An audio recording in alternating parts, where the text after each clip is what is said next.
ये लीक नहीं हो रहे पेपर, भारतीय जनता पार्टी के लोग जानबूझ करके लीक करा रहे हैं और इसलिए लीक करा रहे हैं जिससे कि नौजवानों को उन्हें नौकरी न देनी पड़ जाए। और अगर नौकरी मिलेगी तो हमारे नौजवानों के साथ साथ उनके घर परिवार सब खुशहाली में आ जाएंगे। इन्होंने न केवल हमारी आपकी नौकरी छीन ली, नौजवानों की न केवल नौकरी छीनी, बल्कि सोचना जाकर के आपका 1/3 जीवन बर्बाद कर दिया। और हमारा यहां से साथी सही कह रहा है, ये नौजवान सही कह रहा है कि हमारा जीवन 1/3 बर्बाद कर दिया और ऐसा संकट पैदा कर दिया है कि अब शादी भी नहीं हो सकती। बताओ, बेरोजगारों की फौज बढ़ा दी इन्होंने कि नहीं बढ़ा दी? पूरे देश में सबसे ज्यादा बेरोजगार बनाने का काम अगर किसी ने किया तो भारतीय जनता पार्टी की सरकार ने किया। ये वही भारतीय जनता पार्टी के लोग हैं जिन्होंने वोट मांगने के समय पर 2022 में हमें और आपको गरीबों को राशन में न जाने क्या क्या दिया था। जब 2022 में इन्हें वोट चाहिए था और राशन में ये लोग रिफाइंड तेल दे रहे थे, चना दे रहे थे, दाल दे रहे थे। और आज बताओ राशन में गरीबों को क्या मिल रहा है? क्या दे रही है सरकार राशन में आजकल? राशन की मात्रा भी कम हो गई। सुना है कोई बहुत पौष्टिक चीज दे रही है। शायद इतना खराब राशन कभी किसी सरकार ने नहीं गरीबों को दिया होगा जितना भारतीय जनता पार्टी की सरकार में गरीबों को राशन मिल रहा है। हम अपने तमाम गरीब भाई बहनों को कह के जा रहे हैं, समाजवादी पार्टी और कांग्रेस ने और इंडिया गठबंधन ने तय किया है कि राशन की गुणवत्ता बढ़ाएंगे, राशन की मात्रा बढ़ाएंगे। और जिस तरीके से शहरों में आजकल संपन्न लोग, बड़े लोग पैकेट का पौष्टिक आटा खरीदते हैं, उसी तरीके से आपका राशन की गुणवत्ता को बढ़ा करके, मात्रा बढ़ा करके गरीबों को पौष्टिक आटा के साथ साथ डाटा भी फ्री देने का काम करेंगे। क्योंकि पौष्टिक आटा से हमारे गरीबों का स्वास्थ्य बेहतर होगा। और ये जो डाटा दे रहे हैं वो डाटा इसलिए दे रहे हैं कि हमारे गरीब लोग भी, गरीब लोगों को टेक्नोलॉजी के माध्यम से सब जानकारी मिल जाए। क्योंकि आज के जमाने में नौकरी ढूंढना हो, कोई जानकारी हासिल करना हो, ऑनलाइन पढ़ाई करनी हो, फॉर्म भरना हो, सरकारी योजनाओं के बारे में जानकारी हासिल करनी हो, तो सब कुछ हमें ऑनलाइन मिल जाता है। पहले डाटा फ्री था, फिर डाटा के लिए पैसा लेने लगे। इसलिए समाजवादी पार्टी ने तय किया है पौष्टिक आटा के साथ साथ गरीबों को डाटा भी फ्री देने का काम होगा। न केवल डाटा, बल्कि हम अपने गरीबों को, किसानों भाइयों को बता के जा रहे हैं। आपने अमेठी और रायबरेली में भी सुन लिया होगा हम लोगों का भाषण। पहले तो हम लोग कहते थे कि उद्योगपतियों का 16 लाख करोड़ माफ किया है, लेकिन अब सुनने में आ रहा है कि इस भारतीय जनता पार्टी की सरकार ने 10 साल में बड़े बड़े लोगों का, उद्योगपतियों का, कारखाना चलाने वालों का 25 लाख करोड़ से ज्यादा कर्ज माफ किया है। और जब इन्होंने कानून बनाया कर्ज माफी का, तो कानून ये बनाया कि जिनका 5 करोड़ से ऊपर का बैंकों से कर्ज है उनका कर्ज माफ हो जाएगा, लेकिन हमारे किसान गरीब जिनका केवल लाखों में कर्ज है उनका कर्ज माफ नहीं हो पाया। इसलिए अपने किसान भाइयों को, अपने गरीब भाइयों को कह के जा रहे हैं 4 जून के बाद जब सरकार बनेगी तो अपने गरीबों का भी कर्जा माफ होने का काम होगा, किसानों का कर्जा माफ होगा। जिन किसानों को बीजेपी ने कहा कि आय दोगुनी हो जाएगी, वो अपने कानूनी अधिकार के लिए जब दिल्ली गए थे, क्या उनको उनकी फसल की सही कीमत मिल जाए, पैदावारी के लाभकारी मूल्य मिल जाए, इन्होंने किसानों के आंदोलन को रोकने का काम किया था।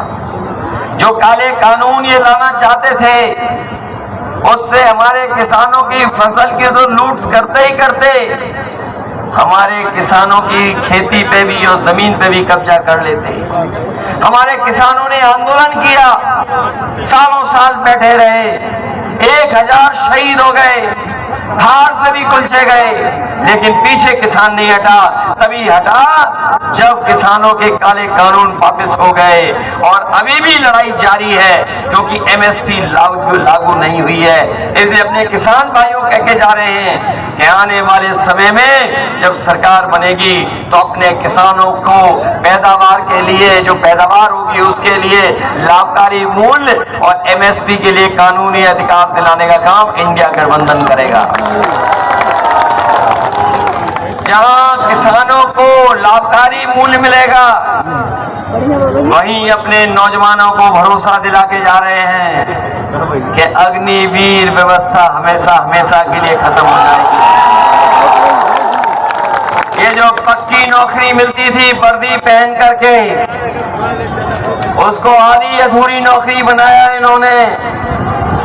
अभी तो फौज की नौकरी बनाई है इन्होंने। हम अपने खाकी वर्दी पहनने वाले भाइयों को भी कह के जा रहे हैं, ये बीजेपी वाले आ गए तो अभी फौज की नौकरी 4 साल की है, हमारी खाकी वर्दी पहनने वालों की 3 साल की नौकरी कर रही है। इसलिए सावधान हो कि नहीं आप लोग भी। ये अग्निवीर हमेशा के लिए खत्म हो जाएगी और सरकारी नौकरियां 30 लाख खाली हैं उनको भरने का काम करेंगे, आरक्षण दे करके अपने नौजवानों को नौकरी दिलाने का काम। हमारी माताओं बहनों को हम लोग समाजवादी पेंशन से थोड़ा बहुत सम्मान देते थे, सम्मान मिलने लगा था, लेकिन ये सरकार बदल गई, इन्होंने सम्मान छीन लिया। अब उनको पेंशन नहीं मिल रही है, कोई योजना नहीं जो उनकी मदद करे। इंडिया गठबंधन समाजवादी पार्टी ने तय किया है कि जब 4 जून के बाद सरकार बन जाएगी तो अपने गरीब परिवार की माताएं बहनों को भी लखपति बनाने का काम करेंगे। उनके अकाउंट में पैसा पहुंचाया जाएगा, और जब से अकाउंट में पैसा पहुंचाने के लिए खटाखट शुरू हुआ है, तब से हमारे दिल्ली वाले भी बोलने लगे खटाखट। लेकिन हम दिल्ली वालों को बता दें, दिल्ली वालों को जो प्रधान सांसद हैं जो कह रहे हैं कि हम शहजादे लोग कुछ दिनों बाद विदेश चले जाएंगे, खटाखट। लेकिन हमें याद दिला दें, उन्होंने तो हम लोगों से पहले तैयारी कर ली थी। याद है कि नहीं याद है? उन्होंने अपने मित्रों को एक एक कर करके विदेश भेज दिया, खटाखट। बताओ विदेश भेज दिया कि नहीं भेज दिया? न केवल अपने मित्रों को पहले ही भेज दिया विदेश, खटाखट। और आपको याद होगा उन्होंने कहा था कि न खाएंगे न खाने देंगे, लेकिन इलेक्टोरल बॉन्ड से और वैक्सीन से बताओ सब कुछ डकार लिया कि नहीं डकार लिया? और अब कह रहे हैं गटागट गटागट गटागट। और जनता ने भी तय कर लिया है कि इस बार इन्हें एक भी वोट नहीं देंगे और हटाने का काम करेंगे फटाफट फटाफट फटाफट।